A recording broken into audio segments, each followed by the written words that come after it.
Hi పిల్లలు, నేను మీ గురువుగారిని సత్యనారాయణ గొల్లపల్లి. తూర్పుగోదావరి జిల్లా కడియం జిల్లా పరిషత్ ఉన్నత పాఠశాలలో తెలుగు ఉపాధ్యాయుడిగా పనిచేస్తూ ఉన్నాను.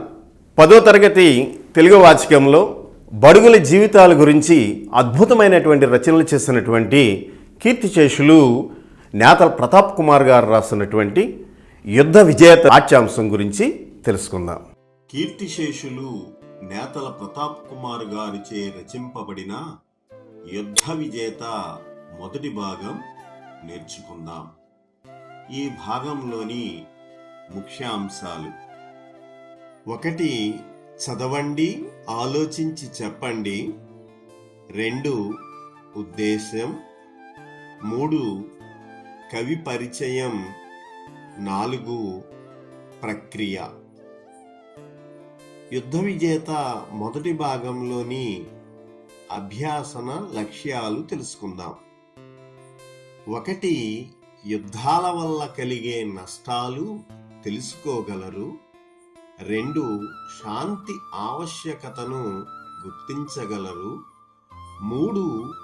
అనాదిగా అహింసను ప్రబోధించే మన దేశం గొప్పతనాన్ని గ్రహించగలరు. 4. కవి నేతల ప్రతాప్ కుమార్ గురించి తెలుసుకోగలరు. 5. వచన కవిత ప్రక్రియ తెలుసుకోగలరు. ముందుగా 1. చదవండి, ఆలోచించి చెప్పండి అనే అంశం నేర్చుకుందాం. తల్లి చల్లని శాంతి ధారుని పండించవమ్మా. తల్లి వెన్నెల కాంతి ధారుని నిండించవమ్మా. పసిపాపలు నీ బిడ్డలు, పాలకడలి తరంగాలు. పసి హృదయం శశివదనం విషతుల్యం చేయకమ్మా. మానవతా మందిరాన మంటలు రగిలించకమ్మా. పొడమి తల్లి పురిటి ఇల్లు బూడిదిగా మార్చకమ్మ. ఆశా కుసుమముల మాల అనురాగపు టుయ్యాల. అవనీ గర్భము లోపల అగ్నిధార నింపకమ్మ. ఈ సుందర లోకంలో వసంతం కురిపించుము. ఈ చంద్రుని హాసంలో హేమంతం ఒలికించుము అంటారు రెంటాల గోపాలకృష్ణ గారు. మరి అద్భుతంగా చదవండి, ఆలోచించి చెప్పండి అనే అంశంలో శాంతిని కోరుతూ కవి గొప్పగా చెప్పాడు కదా. మరి ఈ అంశంలో కొన్ని ప్రశ్నలకు సమాధానాలు చెప్పండి. మొదటి ప్రశ్న: పై కవితలో కవి ఎవరిని ప్రార్థించాడు? ఆ పువ్వులు, ఆ వెన్నెల, ఈ శాంతి, ఈ లోకాన్ని.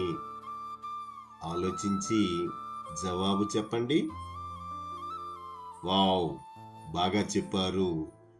జవాబు ఈ శాంతి. ఇక రెండవ ప్రశ్న: పసిపాపలను కవి వేటితో పోల్చాడు? ఆ ధరణి, మందిరం, ఆ పాలకడలి శశివదనం, ఈ సుందర లోకం చంద్రుడు, ఈ వసంతం అవని గర్భం. బాగా ఆలోచించి జవాబు చెప్పండి. సూపర్, బాగా చెప్పారు. జవాబు పాలకడలి శశివదనం. తరువాత మూడవ ప్రశ్న: కవి ఈ లోకం ఎలా ఉండాలని కోరుతున్నాడు? ఆ వెన్నెలలా, ఆ పూలలా, ఈ శాంతిగా, ఈ విషతుల్యంగా. ఆలోచించి చెప్పండి. చాలా బాగా చెప్పారు. మీకు నా అభినందనలు. జవాబు శాంతిగా. తరువాతి అంశం ఉద్దేశం నేర్చుకుందాం. ప్రపంచానికి శాంతి అహింసల్ని ప్రబోధించిన దేశం మనది. బుద్ధం శరణం గచ్ఛామి, సంఘం శరణం గచ్ఛామి, ధర్మం శరణం గచ్ఛామి. యుద్ధం ఎక్కడ ఎప్పుడు జరిగినా మానవాళికి తీరని నష్టం వాటిల్లుతుంది. యుద్ధం వలన కలిగే అనర్థాలను, శాంతి ఆవశ్యకతను గురించి విద్యార్థులకు తెలియజేయడమే ఈ పాఠం ఉద్దేశం. యుద్ధానికి సంబంధించిన కొన్ని చిత్రాలను చూడండి.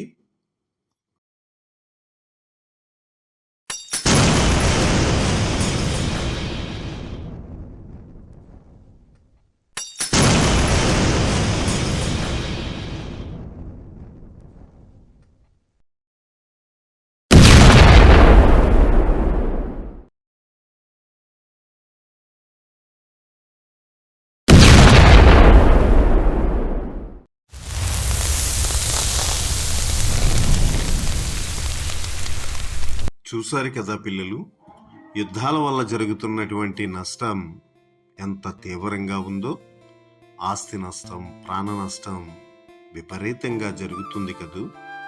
కాబట్టే ప్రపంచంలోని ఉన్నవారందరూ కూడా శాంతియుతంగా ఉండాలని తెలియజేయటమే ఈ పాఠం యొక్క ముఖ్య ఉద్దేశం. ఉద్దేశం తెలుసుకున్నారు కదా. 3 ప్రశ్నలకు జవాబులు చెప్పండి. ప్రపంచ శాంతి అహింసను ప్రబోధించిన దేశం ఏది? ఆ పాకిస్తాన్, ఆ అమెరికా, ఈ ఇజ్రాయెల్, ఈ భారతదేశం. ఆలోచించి చెప్పండి. బాగా చెప్పారు, అభినందనలు. జవాబు భారతదేశం. రెండవ ప్రశ్న, తీరని నష్టం దేని వల్ల కలుగుతుంది? ఆ విరోధం, ఆ యుద్ధం, ఈ స్నేహం, ఈ శాంతి. ఆలోచించి సమాధానం చెప్పండి. చాలా బాగా చెప్పారు. జవాబు ఆ యుద్ధం. మూడవ ప్రశ్న, ఆవశ్యకత అంటే ఏమిటి? ఆ శాంతి, ఆ యుద్ధం, ఈ అనవసరం, ఈ అవసరం. ఆలోచించి జవాబు చెప్పండి. చాలా చాలా బాగా చెప్పారు. మీకు అభినందన. జవాబు ఈ అవసరం. ఇక 3వ అంశం కవి పరిచయం నేర్చుకుందాం. నేతల ప్రతాప్ కుమార్ నేటి తూర్పుగోదావరి జిల్లా, ఒకప్పుడు పశ్చిమ గోదావరి జిల్లా, నిడదవోలు మండలం విజేశ్వరం గ్రామంలో 13/8/1965లో జన్మించారు. శాంతకుమారి, సత్యం వీరి తల్లిదండ్రులు. పాలకంకి, దళిత నానీలు, అన్నం గిన్నె, భీంపాల రాగం, పుట్టినరోజు ఒక్కటే, బౌద్ధ భాషితాలు, బుద్ధిజం శాస్త్రీయత, నా భూమికి నేనే, సమతా వసంత గానం, పిల్లల కోసం అంబేద్కర్ కథ, నాగపూర్ యాత్ర తదితర గ్రంథాలు రాశారు. విమలా శాంతి జాతీయ కవితా పురస్కారం అందుకున్నారు. ఈ పాఠం సమతా వసంత గానం కవితా సంపుటి నుండి గ్రహింపబడింది. వీరు 8/6/2021లో మరణించారు. పిల్లలు, కవి నేతల ప్రతాప్ కుమార్ గురించి తెలుసుకున్నాం కదా. 3 ప్రశ్నలకు సమాధానాలు చెప్పండి. మొదటి ప్రశ్న, నేతల ప్రతాప్ కుమార్ ఏ గ్రామంలో జన్మించారు? ఆ. ధవళేశ్వరం, ఆ. రాజమండ్రి, ఈ. విద్యేశ్వరం, ఈ. నిడదవోలు. ఆలోచించి చెప్పండి. చాలా బాగా చెప్పారు. జవాబు విద్యేశ్వరం. రెండవ ప్రశ్న, కవి ఏ పురస్కారాన్ని అందుకున్నారు? ఆ. నెహ్రూ శాంతి, ఆ. కేంద్ర సాహిత్య పురస్కారం, ఈ. అంబేద్కర్ శాంతి, ఈ. విమలా శాంతి. ఆలోచించి జవాబు చెప్పండి. చాలా బాగా చెప్పారు. జవాబు ఈ. విమలా శాంతి. ఇక మూడవ ప్రశ్న, యుద్ధ విజేత ఏ కవితా సంపుటి నుండి గ్రహింపబడింది? ఆ. బుద్ధిజం శాస్త్రీయత, ఆ. భీంపాల రాగం, ఈ. సమతా వసంత గానం, ఈ. దళిత నానీలు. ఆలోచించి సమాధానం చెప్పండి. చాలా చక్కగా చెప్పారు. జవాబు సమతా వసంత గానం. అందరూ జవాబులు బాగా చెప్పారు. మీకందరికీ అభినందనలు. ఇక 4వ అంశం ప్రక్రియ నేర్చుకుందాం. పద్యం గేయాలలో ఉండే ఛందో నియమాల అవసరం లేకుండా లయాత్మకంగా సాగే కవిత వచన కవిత. ఇది విషయ ప్రధానంగా ఉంటుంది. నిత్య జీవితంలో ఉపయోగించే పదాలు ఎక్కువగా ఉంటాయి. చదివే వారికి ఎలాంటి క్లిష్టత లేకుండా సులువుగా అర్థమయ్యే లక్షణం దీనిలో ప్రధానంగా ఉంటుంది.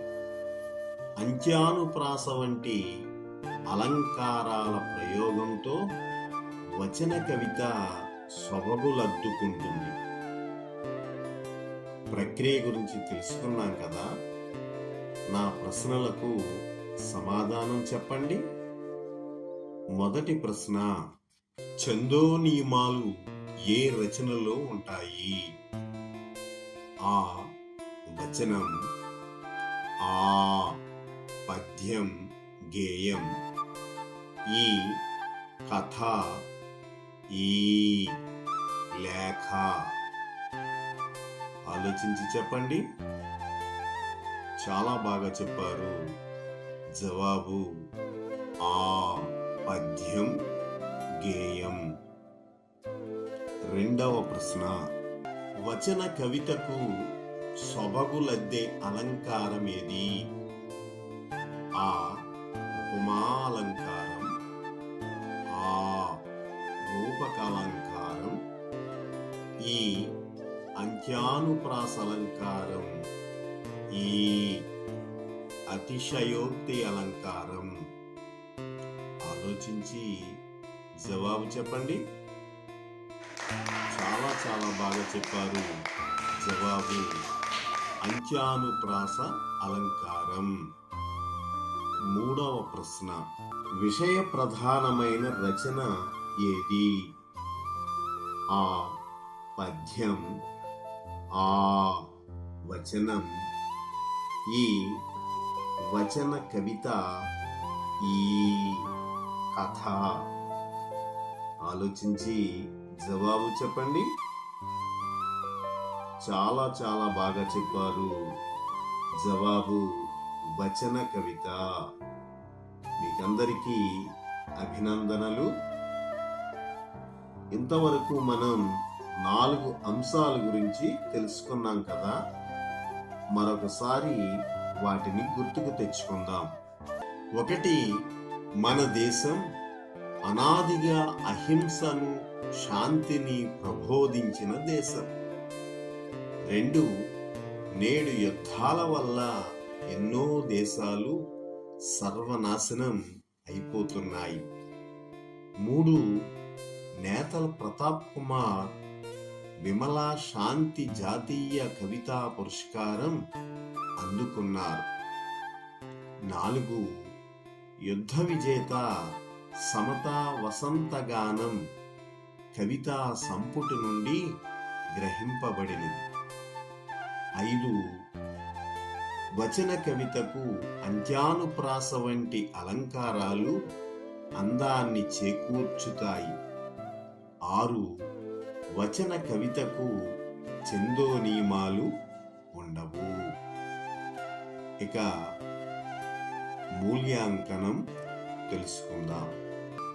1వ ప్రశ్న, ధారుణి అనే పదానికి సమానార్థ పదాలు ఏవి? ఆ భూమి, అవని, ఆ కవిత, జనని, ఈ దారువు, భవాని, ఈ ధేనువు, వెన్నెల. ఆలోచించి జవాబు చెప్పండి. శభాష్, చాలా బాగా చెప్పారు. జవాబు ఆ భూమి, అవని. 2వ ప్రశ్న, శశి అంటే అర్థం ఏమిటి? ఆ సూర్యుడు, ఆ చంద్రుడు, ఈ భూమి, ఈ వెన్నెల. ఆలోచించి జవాబు చెప్పండి. చాలా చాలా బాగా చెప్పారు. జవాబు చంద్రుడు. 3వ ప్రశ్న, అగ్ని వికృతి పదం చెప్పండి. ఆ వాహిని, ఆ మంట, ఈ అగ్గి, ఈ జ్వాల. ఆలోచించి చెప్పండి. బాగా చెప్పారు. జవాబు ఈ అగ్గి. 4వ ప్రశ్న, అగ్నిధార ఏ సమాసం? ఆ విశేషణ పూర్వపద కర్మధారయ సమాసం, ఆ షష్ఠీ తత్పురుష సమాసం, ఈ ద్విగు సమాసం, ఈ రూపక సమాసం. ఆలోచించి జవాబు చెప్పండి. చాలా చాలా బాగా చెప్పారు. జవాబు ఈ రూపక సమాసం. 5వ ప్రశ్న, కింది వానిలో ప్రతాప్ కుమార్ గారి రచన కానిదేది? ఆ అన్నం గిన్నె, ఆ పాలపిట్ట, ఈ బౌద్ధ భాషితాలు, ఈ పాలకంకి. ఆలోచించి జవాబు చెప్పండి. చాలా బాగా చెప్పారు. జవాబు ఆ పాలపిట్ట. ఇక 6వ ప్రశ్న, నేతల ప్రతాప్ కుమార్ ఎప్పుడు జన్మించారు? ఆ 13/8 1965, ఆ 13/8/1966, ఈ 13/8/1967, ఈ 13/8/1964. ఆలోచించి జవాబు చెప్పండి. వావ్, చాలా బాగా చెప్పారు. జవాబు ఆ 13/8/1965. చివరిగా ఇంటి పని. 1. భారతదేశం గొప్పదనం గురించి రాయండి. 2. నేతల ప్రతాప్ కుమార్ రచనలు ఏవి? 3. వచన కవిత ప్రక్రియ గురించి రాయండి. 2వ భాగంలో మరలా కలుసుకుందాం. అంతవరకు సెలవు మరి.